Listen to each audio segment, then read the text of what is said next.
Je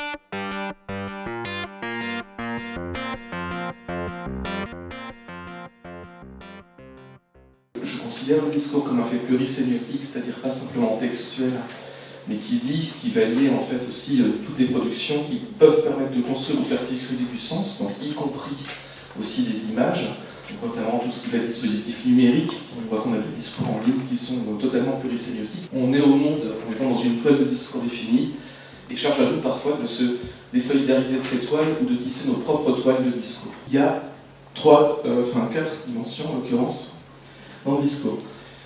D'après Piotr Kapp, nous avons forcément des espaces déictiques, c'est-à-dire par exemple un rédacteur de discours ou un locuteur, un destinataire ou d'autres parties qui sont commentées.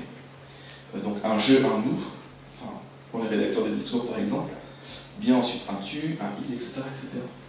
Mais ces espaces déictiques se positionnent de façon dynamique, selon, donc ça c'est l'espace déictique ici, et selon trois éléments.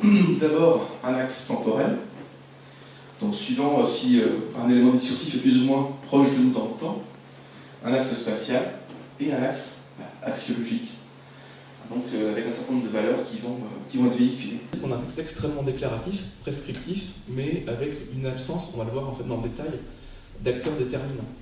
Le Conseil de l'Ordre ne se positionne pas comme rédacteur, et il n'y a pas non plus de destinataire réel. National est tout de suite lié au terme de minorité, c'est ce qui revient le plus souvent.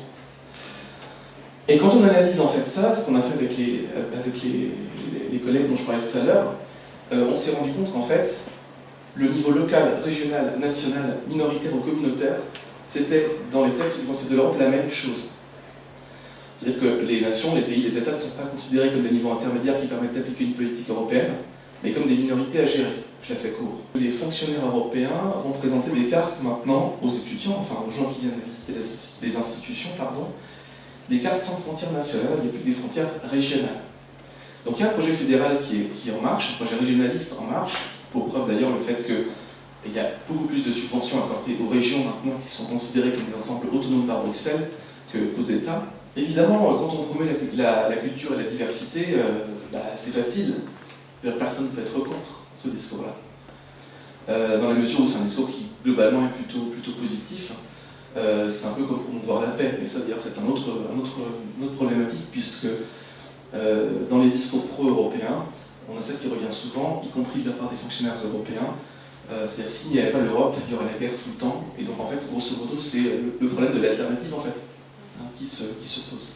L'espace externe donc, se met au service de la politique européenne. Les pays, au sens de countries, donc anglais, sont mis en relation avec un principe de conformité à des chartes, d'accord, mais ne sont pas du tout considérés comme acteurs. Sont-ils signataires au nom de la charte?